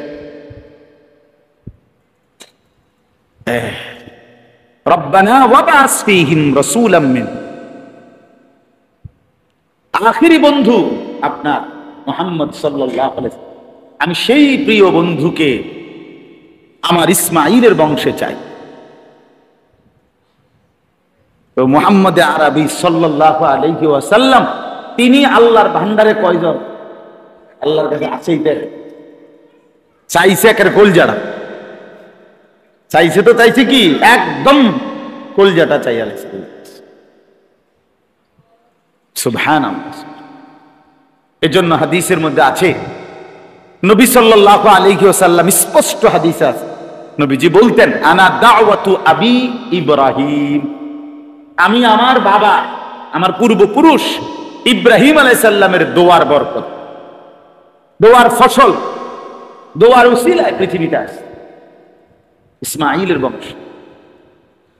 তো এই আয়াতে আল্লাহ তাআলা বললেন, ওইখানে আছে ইব্রাহিম আলাইহিস সালাম বললেন, আল্লাহ আমার সন্তান ইসমাঈলের বংশধারায় আমি ওই আখিরি জামানার মুহাম্মদ বন্ধু তাকে কেন চাচ্ছি, কেন চাচ্ছি? চাচ্ছি যে উদ্দেশ্যে, ওই উদ্দেশ্য ওইখানে ইব্রাহিম আলাইহিস সালাম যা বলছে আল্লাহ তাআলা এই আয়াত সূরা আলে ইমরানের 164 নম্বর আয়াতে হুবহু তা আল্লাহ তাআলা উল্লেখ করছে। আল্লাহ বলছে, মুমিন ইমানদাররা শোনো, ওই ইব্রাহিম যেমনে বলছে, যে উদ্দেশ্যে বলছে, আমি আখিরি বন্ধু ওইভাবে ওই উদ্দেশ্যে তোমাদের জন্য দিলাম। এইখানে এবার দেখেন আল্লাহ তাআলা বলেন, লাকাদ মান্নাল্লাহু আলাল মুমিনিন, সমস্ত ইমানদারদের উপরে আল্লাহ তাআলা বিশেষ স্পেশাল যেই দয়া করিলেন, বিশেষ দয়া করিলেন, বিশেষ অনুগ্রহ করলেন। কি? আল্লাহ বলেন ইদ বাআসা ফীহিম রাসূলাম মিন আনফুসিহিম, যে আল্লাহ তাআলা বলেন আমার ইমানদার বান্দা, এই গোটা পৃথিবী তো আমিই দিছি, আসমান জমিন চন্দ্র সূর্য গ্রহ নক্ষত্র, আলো বাতাস রোদ বৃষ্টি, আলো পানি আগুন পানি, রাত দিন অন্ধকার, হাসি কান্না আনন্দ বেদনা, ফুল ফসল ঘর সংসার স্ত্রী পরিজন, এই সব কিছু আমি আল্লাহর দেওয়া নেয়ামত, এগুলো তোমাদেরকে আমিই দিছি, তোমাদের জন্য আমি বানাইছি। কিন্তু আল্লাহ তাআলা বলেন, মুমিনরা আমার ইমানদার বান্দারা, এই দুনিয়ার চারদিকের এই সব কিছু তো আমি শুধু তোমাদের জন্য না, বরং নাফরমানকেও দিছি, বেঈমানকেও দিছি, অনুগতকেও দিছি, অবাধ্যকেও দিছি, ডাকনেওয়ালাকেও দিছি, না ডাকনেওয়ালাকেও দিছি, মানুষকেও দিছি, জন্তু জানোয়ারকেও দিছি। কিন্তু তোমরা যদি ইমানদার মুমিন আমারে প্রশ্ন করো যে আল্লাহ আমরা আলাদা কি পাইলাম? ভাতের থালা, তো ভাতের থালা তো বেঈমানও খায়, দুনিয়া বউ বাচ্চা সংসার ক্ষমতা টাকা পয়সা এগুলো তো আল্লাহ তাআলা বেঈমানকেও দিছে, দিছে কিনা বলেন? তো আমি আলাদা কি পাইলাম? আমি যে মুমিন, আমি আলাদা কি পেলাম? তো আল্লাহ তাআলা বলেন, ইমানদারদের জন্য আমি আল্লাহ তাআলার বিশেষ দয়া, আলাদা দয়া হলো ইদ বাআসা ফীহিম রাসূলাম মিন আনফুসিহিম, আমার কলিজার টুকরা, আমার সবচেয়ে প্রিয় বন্ধু, আখেরি বন্ধু, আমার রাসূল, আমার প্রিয় মুহাম্মদ সাল্লাল্লাহু আলাইহি ওয়াসাল্লাম, আমার বন্ধু তোমাদেরকে দিয়ে দিলাম, তোমাদের জন্য পাঠালাম। এই জন্য বাপ আমার বিশ্বাস করেন, কোন মুসলমানের জীবনের সার্থকতা, সে যুবক হোক আর বৃদ্ধ, সে নারী হোক আর পুরুষ হোক, আল্লাহর কসম, মুসলমান পরিচয় দেওয়ার পর, মুমিন পরিচয় দেওয়ার পর তার জীবনের সবচেয়ে বড় সার্থকতা হলো সে যদি এ কথা নিজের চলনে বলনে প্রমাণ করতে পারে, আমি রাসূলুল্লাহ সাল্লাল্লাহু আলাইহি ওয়াসাল্লামকে পেয়ে খুশি, তার অনুসরণ করে খুশি, তার মতো নিজেকে গড়ে, তার হুকুমের আলোকে নিজেকে সাজিয়ে আমি খুশি খুশি, আল্লাহর কসম, তাইলেই ইমানদার সফল, আর আল্লাহর নিয়ামত পেয়ে সে যে কৃতজ্ঞ এটার প্রমাণ। আর নাই তো যদি মুসলমান হওয়ার পরেও, মুমিন হওয়ার পরেও আপনি আমি যদি জিন্দিগির মানে বুঝলেন শুধু এটাই, বাতের থালা আর জমি আর ক্ষমতা আর দুনিয়া আর প্রভাব প্রতিপত্তি আর হালাল হারামের বাস বিচার না করে দুনিয়াটারে কামড়াইয়া খাইয়া ফেলা, এটাই যদি বুঝবেন, তাহলে আপনি ইমানদারের হিসাবে কোনো পরিচয় দিতে পারলেন না। আলাইহি ওয়াসাল্লামের তরিকা ইত্তেবা, অনুসরণের মাধ্যমে সাজিয়ে তোলা, এইটা চাইছেন আল্লাহ আমাদের কাছে নবীজির মাধ্যমে, নবীজি নিজেও চাইছেন আমাদের কাছে। আল্লাহ বলছেন ফাত্তাবিউনি, বন্ধুকে অনুসরণ করো, ইউহিব্বুকুমুল্লাহ, আমি ভালোবাসবো তোমাদেরকে, ওয়া ইয়াগফির লাকুম যুনুবাকুম, বন্ধুর অনুসরণ শুরু, তোমার গুনাহ মাফ শুরু। আল্লাহ বলেন ওয়াত্তাবিউহু লাআল্লাকুম তাহতাদুন, কোরআনে আছে তোমরা আমার রাসূলের অনুসরণ করো, আমি আল্লাহ ওয়াদা দিলাম তোমরা হেদায়েত পেয়ে যাবে। আল্লাহ তাআলা বলেন ফাল্লাযীনা আমানু বিহি ওয়া আযযারুহু ওয়া নাসারুহু ওয়াত্তাবাউন নূরাল্লাযী উনজিলা মাআহু উলাইকা হুমুল মুফলিহুন। কোরআনের আয়াত। আল্লাহ বলেন যারা রাসূলের উপরে ঈমান আনবে, রাসূলকে সম্মান করবে, রাসূলের দ্বীনকে সাহায্য করবে এবং আমার রাসূলের উপরে যে কোরআন নাজিল করেছি সেই কোরআনকে অনুসরণ করবে, খোদার কসম আল্লাহ বলছে উলাইকা হুমুল মুফলিহুন, ওই মানুষগুলোই সফল, কামিয়াব, জান্নাতি। তো আল্লাহ তাআলা কি বললেন? আল্লাহ তাআলা আপনার কাছে আমার কাছে কি চাইলেন? নবী সাল্লাল্লাহু আলাইহি ওয়াসাল্লামকে দিয়ে আল্লাহ তাআলা তো চাইছেন আমরা তাকে অনুসরণ করি, ঠিক কি না বলেন না কেন? আর অনুসরণের আপনাদেরকে একটা জিনিস বুঝাই। এই যে পৃষ্ঠাটা আছে না, এটার মধ্যে তো লেখা টেখা আছে, ঠিক না? অনেক কিছু লিখছে না এখানে।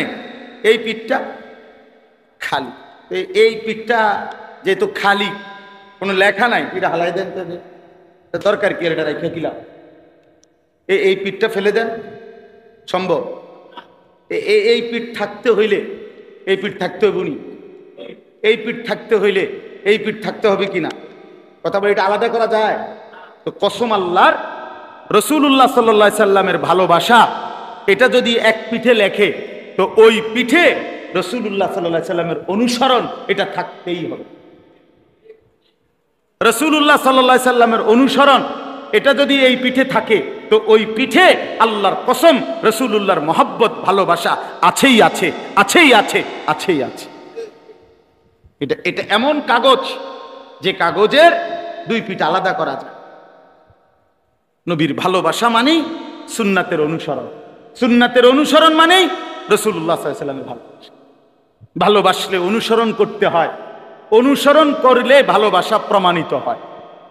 আবার কই, ভালোবাসলে অনুসরণ করতে হয়, অনুসরণ করলে ভালোবাসা প্রমাণিত হয়। বলেন এই কথাটা বলেন না, এটা বলতে হইব। ভালোবাসলে কি করতে হয়? অনুসরণ করলে ভালোবাসা। বুঝছেন আমার কথাটা বাংলাটা? ভালোবাসলে কি করতে হয়? প্রমাণিত। হ্যাঁ, লাউ কানা হুব্বুকা সাদিকান লা আতা'তাহু। রাবেয়া বসরি রাহমাতুল্লাহি আলাইহা বলতেন, রাবেয়া বসরি বলতেন, হে দুনিয়াবাসী, রাসূলের প্রতি তোমার ভালোবাসা যদি সত্যই হতো তাহলে তো তুমি তার অনুসরণই করতা। তুমি কি জানো না ইন্নাল মুহিব্বা লিমান ইউহিব্বু ইউতাউ? তুমি কি জানো না যে কাউকে ভালোবাসে সে তো তাকে অনুসরণই করে, সে তো তাকে কি করে বলেন না? আল্লাহ তাআলা আমাদেরকে বুঝার তৌফিক দান করেন। এবার শেষ কথা হলো, আল্লাহ তাআলা বলেন আমি তিনটি দায়িত্ব দিয়ে রাসূলকে সাল্লাল্লাহু আলাইহি ওয়াসাল্লাম পৃথিবীতে পাঠাইছি। কয়টা দায়িত্ব দিয়ে? মুমিনদের জন্য তিনটি কাজ করবে নবী আমার। এই তিনটা কাজ হলো ইয়াতলু আলাইহিম আয়াতিহি। এক নাম্বার, আমার বন্ধু আমার কোরআন পুরা 30 পারা কোরআন উম্মতকে তিনি একাই নিজ জবানে আমি আল্লাহর কাছ থেকে গ্রহণ করে তেলাওয়াত করে উম্মতকে শিখাবেন, তেলাওয়াত করবেন উম্মতের সামনে। এই দায়িত্ব দিয়ে আমি আমার রাসূলকে পাঠিয়েছি। এই জন্য পুরা কোরআন এই পৃথিবীবাসী, মজার বিষয় কি, কোরআনের প্রথম অক্ষর থেকে নিয়ে শেষ অক্ষর এই পৃথিবীবাসী সাহাবায়ে কেরাম প্রত্যেকটা আয়াত, প্রতিটা শব্দ, প্রতিটা সূরা সর্বপ্রথম পৃথিবীবাসী শুনছে নবীজির জবান। নবীজির জবান থেকে বের না হয়ে অন্য কোনো ওয়ে, অন্য কোনো পদ্ধতিতে কোরআনের একটি শব্দ কি হয় নাই। প্রতিটা আয়াত, প্রতিটা অক্ষর, প্রতিটা শব্দ আল্লাহ তাআলা কার উপরে নাজিল করছেন? হুজুর সাল্লাল্লাহু আলাইহি সাল্লামের। এরপরে নবীজি উচ্চারণ করছে আর ওই সাহাবীরা কি করছে? শুনছে। আল্লাহ বলছেন আমি আমার রাসূলকে দিয়ে প্রথম যে কাজটা করালাম সেটা হলো কোরআনুল কারীমের তেলাওয়াত।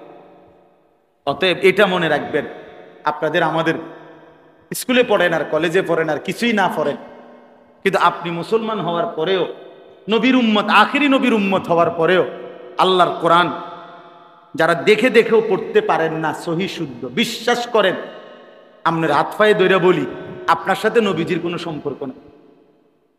আপনি হুদা কথা কইেন।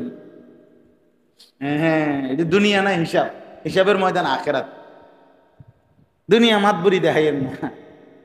দুনিয়া তো আপনি ধমক দিলেন আরে হুজুর রে, এই হুজুর কথা উল্টা পাল্টা কইেন না, আচ্ছা তো থামাই দিলেন আরে আমারে, এরপরে এরপরে ফুটাঙ্গিরি মারেন। দুনিয়া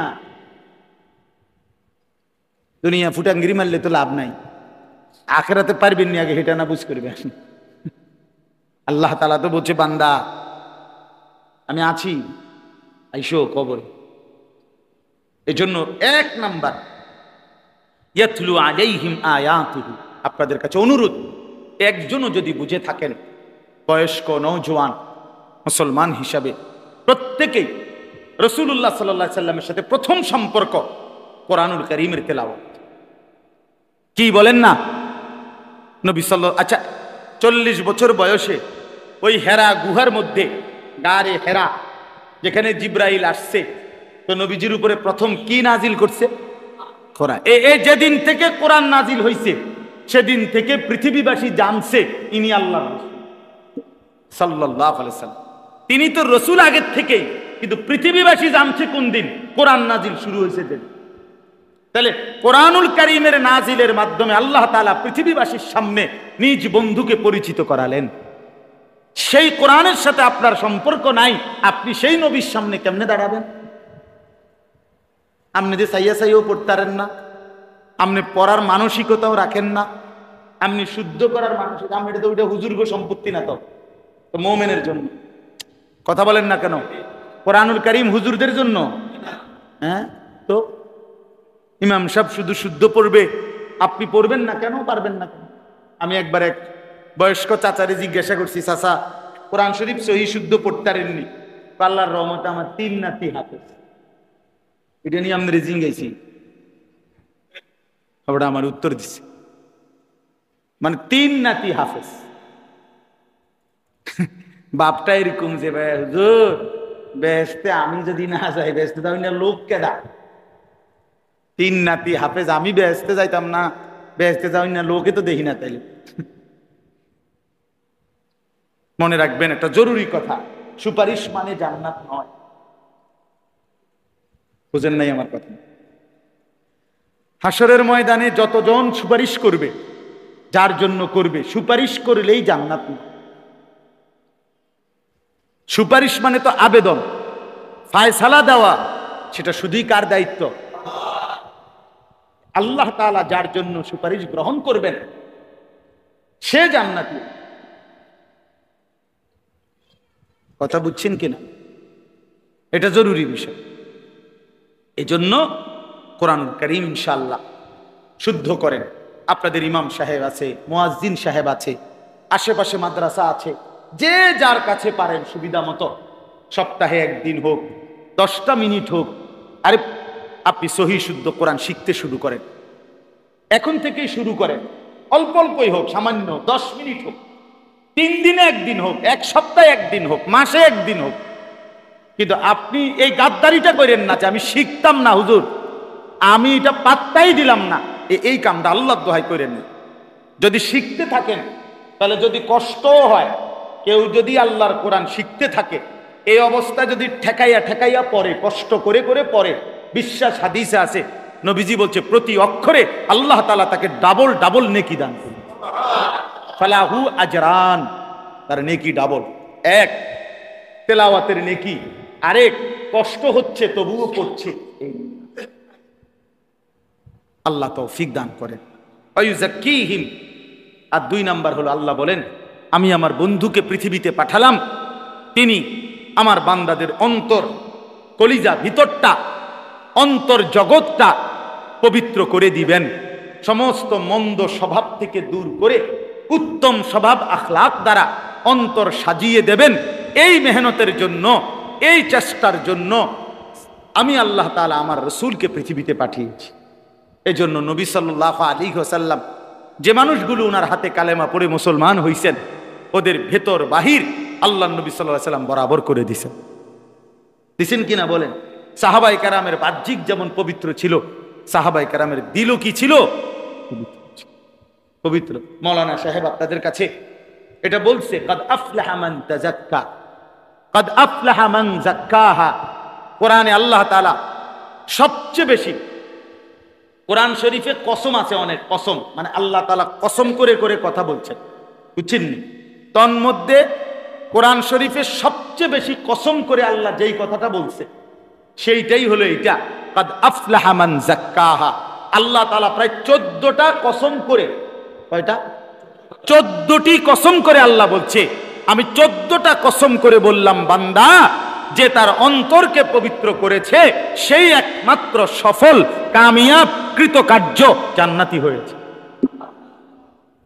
এই ইসলাহি মজলিসের ফিকিরে এই যে আপনারা এখন বসছেন, কষ্ট হয়েছে আমরা বুঝি, কিন্তু ছোট মজলিসে ফায়দা বেশি, হাঙ্গামা কম, বুট বাদাম বন বিড়ি চা চিৎকার তররে মাররে ওররে হররে শটফুড়ি বেলুন ফোটকা বেড়া বেড়ি ফোলা মাইয়া জোয়ান বুড়ার একটা সাফাসাফি দৌড়াদৌড়ি হাঁটাহাঁটি, কে হুনে কার কথা, আয়োজক যারা তারার গাম বাইয়া বাইয়া পরে, এক হুজুর আইয়ে আরেক হুজুর বিদায় দেয়, তারে ভাত খাবারে, তারে জামাই আইসে রে।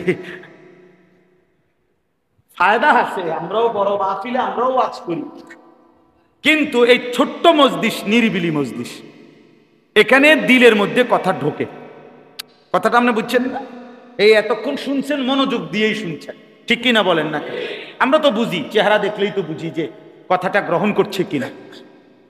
এজন্য আমার অনুরোধ রইল, আলহামদুলিল্লাহ, আমি আন্তরিকভাবে আপনাদের কাছে অনুরোধ করছি, ছেলেদের আয়োজন মহব্বত করে নওজোয়ানরা সাজিয়েছে, বয়স্ক এবং এলাকার যারাই আছেন আপনারা এখানে, আপনি 100টা টাকা দিয়ে হলো, 50টা টাকা দিয়ে হলো, অথবা মহব্বত দিয়া, ভালোবাসা দিয়ে, আন্তরিকতা দিয়ে আপনারা আপনাদের এই ইসলাহি মজলিস আপনাদের মসজিদে প্রয়োজনে প্রতি মাসে করেন, না পারলে 2 মাস পরে করেন, না পারলে 3 মাস পরে হলো একবার করেন, দেখবেন ইনশাআল্লাহ দিলের মধ্যে কিছুটা হলো চার্জ হবে। একদিনে, আমি আজকে কইছি, কালকে সকাল থেকে আপনারা সবাই জোনায়েদ বাগদাদি, জি না, এত রং না, এটা আমিও বলি নাই, জোনায়েদ বাগদাদি নিজেও কোনো একদিনে হইতে না, তো আপনি কেমনি বলবেন?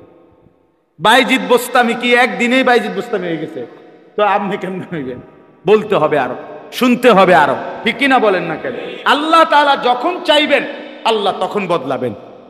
এই জন্য আপনারা আপনাদের এই ইউজাক্কিহিম, নবীজির এটা একটা জিম্মাদারি যে তিনি অন্তর ভিতর সাফ করার, পবিত্র করার মেহনত করছেন। অতএব এই ইসলাহি মজলিসের মূল মাকসাদ অন্তর পবিত্র করা। কি পবিত্র করা বাপ বলেন না? অতএব এই মজলিসটা সামনের দিনেও চালু রাখার জন্য আপনারা চেষ্টা করবেন তো ইনশাআল্লাহ? বলেন, ওয়াদা করেন, হাত তুলে ওয়াদা করেন, বলেন ইনশাআল্লাহ। 100টা টাকা হলেও দিয়ে, 50টা টাকা দিয়ে, যে বাবা তোমগো মাহফিল করো, আমি দিলাম, 20টা টাকাই দিয়ে, আদর দিয়ে, সোহাগ দিয়ে, পজিটিভ কথা বললেন। ফোলা ফাইন আপনার আয়োজন করছে, আরে ফোলা আয়োজন করছে বেটা, ওয়া আন্ডস্ত সাদর বদল, হ্যাঁ ওয়াজ করলে কি বেটা, নামাজ তো ফরজ না, এটা আপনি তো এটা বেটকি মেললেন আর কি। আপনি এটারে ইতিবাচক বলেন, পজিটিভ বলেন, যে বাবা মাশাআল্লাহ মাহফিল তো করছো, চলো এবার নামাজটাও পড়ো। কথা বলেন না? মাশাআল্লাহ বাবা মাহফিল করছো, কত সুন্দর তোমরা, এবার চলো মসজিদেও আসো। এমনি কোন পজিটিভ বলেন, ইতিবাচক বলেন। আপনি বেটকি দিয়ে উড়াই দিলেন, এরপরে ফুলায় কবে এই জন্য বুড়া মানুষ দেখতে পারি না। কথার কথা লাগবে না, একটা কাজ। এই জন্য আমরা কি বলি? হাবাচক বলি, ইতিবাচক বলি। আল্লাহ তাআলা তৌফিক দান করেন। আইয়ুআল্লিমুহুমুল কিতাবা ওয়াল হিকমা। আল্লাহ বলেন আমার রাসূলকে পাঠিয়ে তৃতীয় উদ্দেশ্য, এটাই শেষ উদ্দেশ্য। আল্লাহ বলেন এই কোরআন আমার এবং আমার রাসূলের সুন্নাহ, এই কোরআন এবং সুন্নাহর আলোকে হাতে কলমে আমার ইমানদার বান্দাদের জীবন সাজিয়ে দেবেন। প্র্যাকটিক্যাল কোরআন সুন্নাহর আলোকে ইসলামের রং ধরায় দিবেন প্রত্যেকের মধ্যে। এই উদ্দেশ্যে আমি আল্লাহ আমার রাসূলকে পাঠিয়েছি। এই 3টা উদ্দেশ্য। কয়টা উদ্দেশ্য? 1, কোরআনুল কারীমের বিশুদ্ধ তেলাওয়াত। 2 অন্তর পবিত্র করা, 3 কোরআন সুন্নাহর আলোকে জীবন গড়া। এই ছিল নবীজির পৃথিবীতে আগমনের উদ্দেশ্য। 23 বছরে নবীজি এটাই করছে। কোরআনুল কারীম 130 পারা আল্লাহর কাছ থেকে নিয়ে প্রত্যেকটা সাহাবায়ে কেরামের সামনে পেশ করছেন। সাহাবায়ে কেরামের অন্তরকে আল্লাহর মহব্বত মারেফত দিয়া গুনাহের বদ আসর থেকে পবিত্র করাই দিচ্ছেন। আর কি করছেন? পুরাটা জীবন কোরআন সুন্নাহর আলোকে কিভাবে চালাবে সেটা একটা একটা করে ধরে ধরে ধরে ধরে ধরে উম্মতকে কি করে দিছেন? শিখায় দিয়েছেন। ওয়া ইন কানু মিন ক্বাবলু লাফি যালালিম মুবিন। এই শেষ কথাটা মনোযোগ দিয়ে শুনেন। আল্লাহ বলেন এই 3টি ব্যতীত, ওই ভাই আবার শুনেন, এই 3টি ব্যতীত, 3টি কি কি? কোরআনুল কারীমের তেলাওয়াত বলেন তো, 2 অন্তর পবিত্র করা, 3 কোরআন সুন্নাহর আলোকে জীবন গড়া। এই কয়টা হইল? আল্লাহ তাআলা বলেন ওয়া ইন কানু মিন ক্বাবলু, এই জিনিসগুলো ব্যতীত তারা হলো লাফি যালালিম মুবিন, সুস্পষ্ট পথহারা গোমরাহ। এবার আপনি আপনার পরিচয় নিয়ে নেন, আপনার ফয়সালা আপনি করে নিয়েন। আল্লাহ তাআলা বলছেন কোরআনুল কারীমের তেলাওয়াত যার জিন্দেগিতে নাই, বিশুদ্ধ কোরআনই পড়তে পারে নাই, অন্তর পবিত্র করার চেষ্টা করে নাই, কোরআন সুন্নাহর আলোকে জীবন সাজাবার চেষ্টা নাই, তো সে সুস্পষ্ট গোমরাহ, সে মূলত পথহারা। আপনি না বলতেছেন সে অনেক কিছু, অনেক কিছু। আরে বাপজি, অনেক কিছু। আল্লাহ তো বলছে সে যালালিম মুবিন, সে সুস্পষ্ট কি? পথভ্রষ্ট। সূরা আলে ইমরান 164 নম্বর আয়াত। আপনার দরকার হইলে না আবার শুনেন, আবার শুনেন, আপনাকে ইমাম সাহেব আবার বলতে বলিয়েন। তাফসীরে মাআরিফুল কোরআন দেখেন, আপনি পড়েন, আপনি ভেবে দেখেন। এই জন্য দয়া করে নিজেরে বরবাদ করেন।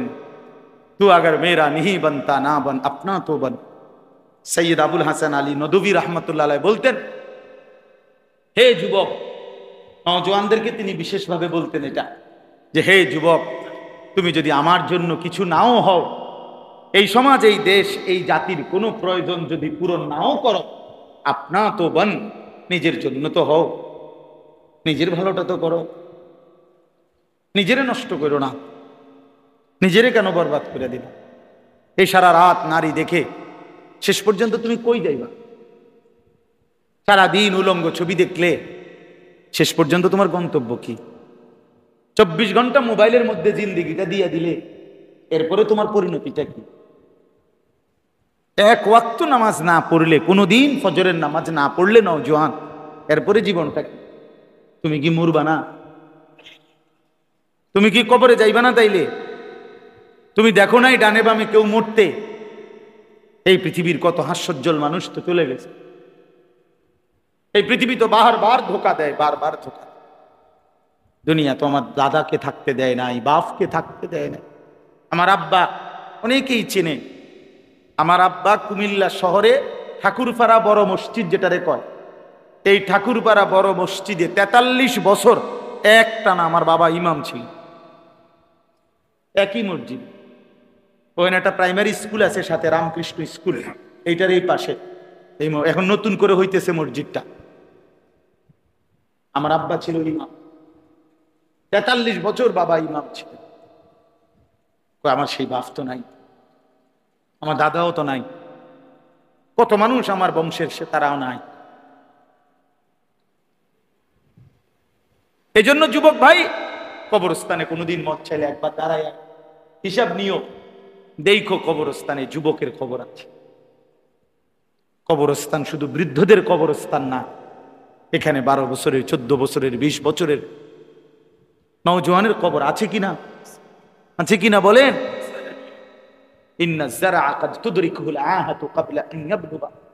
হাসান বসরি রহমতুল্লাহ আলাইহি যুবকদেরকে বলতেন, যুবক শোনো, মনে রেখো, সব ফুল, সব গাছ, সব চারা কাটা পর্যন্ত পৌঁছায় না, তার আগেই অনেক ফুল, অনেক গাছ, অনেক চারা পরিপক্ক হওয়ার আগে আগেই ঝরে যায়, ঝরে পড়ে। এক আম গাছে যত মুকুল ধরে সব মুকুল আম হয় না, আম হয়। এক ক্ষেতে যত ধান হয় সব ধান ধান হয় না, সিটাও হয়। এজন্য দয়া করে এই যে কয়জন ভাই আমি মহব্বতের সাথে বললাম, নিজের জীবনের কদর করেন। যুবক ভাই তোমরাও নওজোয়ান ভাই হায়াতের কদর করো, হিম্মতের সাথে নামাজ পড়ো। ফজরের নামাজ পারতা না কা, তুমি ঘুমের কাছে হাইরা যাবে কেন? তুমি একটা শক্ত সামর্থ্য নওজোয়ান, আমি মুসলমান, সাধারণ একটা ঘুম আমারে হারায় দিবার কি রে কস বেটা, বলো কি বেটা। এজন্য মনে রাখবেন এই শেষ জামানায় একটা জরুরি কথা, ফজরের নামাজ যারা নিয়মিত জামাতের সাথে পড়বে ইনশাআল্লাহ ইনশাআল্লাহ ইমাম মাহাদির পক্ষে যুদ্ধ করবে তারা। সত্যি, এটা হাদিস। ফজরের নামাজের পরে ইমাম মাহাদি আর ঈসা আলাইহিস সালাম ফজরের মুসল্লিদেরকে নিয়ে দাজ্জালের বিরুদ্ধে শেষ যুদ্ধ করার জন্য যাবে। এজন্য ফজরের মুসল্লি যারা মাহাদির সৈন্যতা, ফজরের মুসল্লি যারা দাজ্জালের বিরুদ্ধে লড়বে তা। আর এই 7:30 8টা বাজে যেই প্লাস্টিক ওড়ে এতে হুদা বেরসে করে, হ্যাঁ তাই নিয়ে হুদা বেরস করে দেবে, বেরস রস কষ নাই যেটা, এই বেরস বেরসেই থাকে আর মানুষ হয় বেনামাজি। হ্যাঁ বসে বসে পেপার পড়ে, 1টা বাজে উঠে বেড টি খায়, মানে আধোয়া মুখে 1 কাপ চা আর কিছুক্ষণ পত্রিকা। বাবা বাহ, ভদ্রলোক, এটা ভদ্র। মুখটা 2বার মতো ভদ্রতা শিখাইলো না তোমাকে? আমি এটা শুনছি, আমি তো আর নিজে আমল করি না, জানি না। একজন আমার এটা বুঝাইছে আর কি, যে এটা নাকি সিস্টেম বলে, সর্বোচ্চ ভদ্রতার একটা স্টাইল, যে আধোয়া মুখে ঘুম থেকে উঠে প্রথমে 1 কাপ চা খাওয়া, এরপরে কিছুক্ষণ পত্রিকা পড়া, এটা নাকি সুপার ভদ্রতা। হ্যাঁ বেডটি, তা আমি তোর এই ভদ্রতার উপরে থুতু মারি, থু বেটা তোর, থু তোর এই আদোয়া মুখের উপরে থু মারলাম বেটা। এটা বুঝি এটা ভদ্রতা হইল? আমরা তো 3 বছরের বাচ্চারেও মানুষ বলে বাচ্চাকে, আব্বু আগে কি করো, মুখ ধো, এত বড় বেটা কয়, এটা বলে ভদ্রতা। আল্লাহ আমাদেরকে মাফ করে দেন। আমরা ইনশাআল্লাহ নামাজ পড়বো ইনশাআল্লাহ। ভাই যুবক ভাই বলো না ভাই ইনশাআল্লাহ। নওজোয়ান হিম্মত করো, হিম্মত করো ইনশাআল্লাহ। ইনশাআল্লাহ যুবক তোমরা জাগলে, নওজোয়ান জাগলে, বিশ্বাস করেন কোরআনে আছে, আল্লাহ বলছে যুবকরা যদি জেগে ওঠে, যুবক যদি ইমানদার হয়, আল্লাহ বলেন আমি গোটা জাতি বদলে দেব। এখানে আছে আসহাবে কাহাফের 7 জন যুবক, ওরা ইমানদার হয়েছিল প্রথম। আল্লাহ বলছে তা করে গুহার মধ্যে আইনা, তারা বলছে তোমরা ঘুম যাও। ওরা বলছে আল্লাহ আমরা কি করতাম কোন? আল্লাহ বলছে ঘুমাও। তা আমরা জাতি, আল্লাহ বলছে এটা আমি দেখতেছি। এরারে ঘুমের আইখা 309 বছর পরে কোরআনে আছে, যুবকরা উঠা দেখে তারারে ঘুমের আইখাই আল্লাহ তাআলা পুরা জাতি, পুরা দেশ, দেশের বাদশা পর্যন্ত ইমানদার হয়ে গেল। নওজোয়ান জাগলে জাতি বদলেছে। হ্যাঁ নওজোয়ান জাগ, নওজোয়ান চাইছিল শুধু নিজেদের কোটা। আল্লাহ তাআলা বলছে আচ্ছা আজ্ঞা, পুরা জাতি বদলে দেবো তোদেরকে, পুরা জাতি বদলায়। ওরা তো পুরাটা চায় নাই, ওরা চাইছিল অল্প দূরে না। হ্যাঁ এই জন্য আল্লাহ তাআলা দেখাইছে নওজোয়ান হিম্মত করিলে, হিম্মত করিলে নওজোয়ান আল্লাহ তাআলা বরকত দেয়। এই জন্য ইনশাআল্লাহ যুবকদের এই আয়োজন আমি সর্বোচ্চ গুরুত্ব দিলাম। এবং আমার বন্ধু মাওলানা জুবায়ের ভাই, উনি বলার সাথে সাথে আমি রাজি হইছি। আমার আরেকটা মাহফিল ছিল এই রেটে, ওই সময় কেন জানি বাদ গেছে, মাগরিব বাদ বয়ান করে আমি এখানে সাথে সাথে আসছি। আল্লাহ তাআলা আজকের এই মজমাকে কবুল করেন। আপনাদের এই কষ্টের আয় অনেক সময় আপনারা বসলেন, বয়স্ক চাচারাও বসলেন, আল্লাহ তাআলা আপনাদের সময়কে উত্তম ভাবে কবুল করে নেন। আলহামদুলিল্লাহ রাব্বিল আলামিন। আল্লাহুম্মা আনতাস সালাম ওয়া মিনকাস সালাম তাবারাকতা ইয়া যাল জালাল